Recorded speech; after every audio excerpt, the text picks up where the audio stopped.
There is a moment, usually around month 3, when someone being gaslit realizes something is wrong.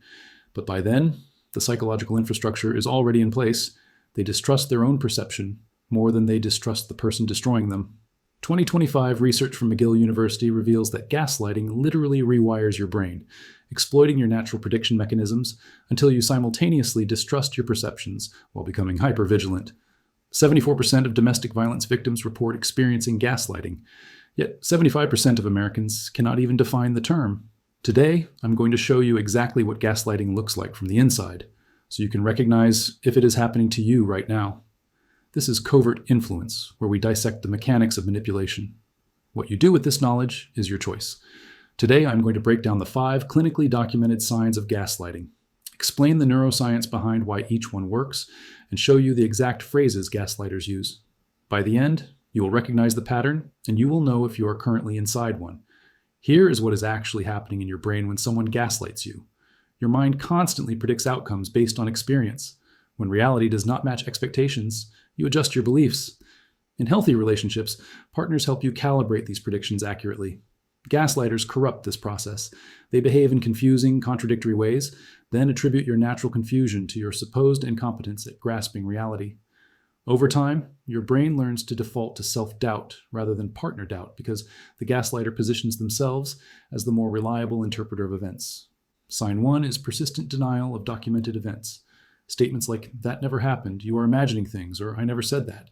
Research interviewing 65 survivors found a consistent turning the tables pattern where perpetrators redirect conversations about their behavior into attacks on the victim's memory. The illusory truth effect compounds this. Repeated exposure to false claims increases their perceived truthfulness. Gaslighters exploit this by consistently repeating their false narrative until you begin believing it simply because you have heard it so many times. Sign 2 is systematic emotional invalidation. You are too sensitive. You're overreacting. You're being crazy. By consistently labeling your emotional responses as irrational, gaslighters cause you to internalize the belief that your emotions are inherently unreliable. Dr. Robin Stern from Yale calls this epistemic incompetence. You learn to view yourself as fundamentally incapable of accurately assessing reality. Sign 3 is calculated blame reversal through a pattern researchers call DARVO. Deny, attack, reverse victim, and offender. A study of 138 people who confronted perpetrators found that nearly 72% simultaneously denied the behavior, launched personal attacks, and attempted to reverse who was the victim and who was the offender. This is not defensive. It is offensive. It recruits observers as unwitting participants in the gaslighting. Sign 4 is progressive isolation from reality anchors. Gaslighters systematically discourage contact with friends and family. They say things like, "They do not understand you," or "They are turning you against me." More covertly, they tell others that you are lying or delusional. When your external validation sources disappear, you become entirely dependent on the gaslighter's version of events. Sign 5 is intermittent reinforcement, creating trauma bonds. Cycles of love bombing, followed by manipulation. Research confirms that strong emotional attachments form through intermittent abuse. The brain releases stress hormones during abusive episodes, then dopamine during reconciliation, creating an addiction-like response. This explains the crumbs of affirmation that keep victims attached through hope that the good person will return. Now here's why this matters to you. You have experienced at least one of these patterns. Think about the last time someone said you were overreacting to something that genuinely upset you. Think about the argument where you walked in certain of what happened and walked out apologizing for being hurt. Think about the relationship where you felt like you were going crazy, where you started questioning memories you knew were accurate. That was this. You just did not have a name for it. The sign most people miss is the cumulative effect. Each individual instance seems minor, an isolated comment, a single denial. But gaslighting operates through progressive boundary erosion.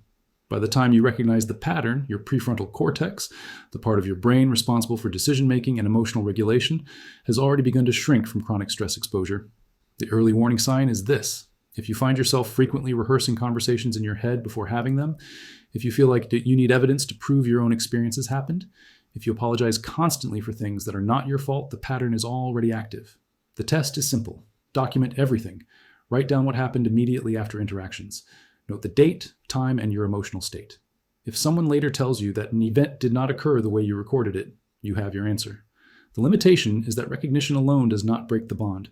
The neurochemical attachment remains even after intellectual awareness. This is why so many people return to gaslighting relationships, even when they know what is happening. Gaslighting does not work because predators are powerful.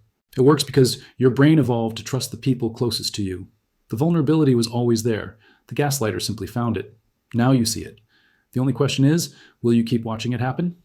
If you want to keep seeing what others miss, subscribe. The next video goes deeper.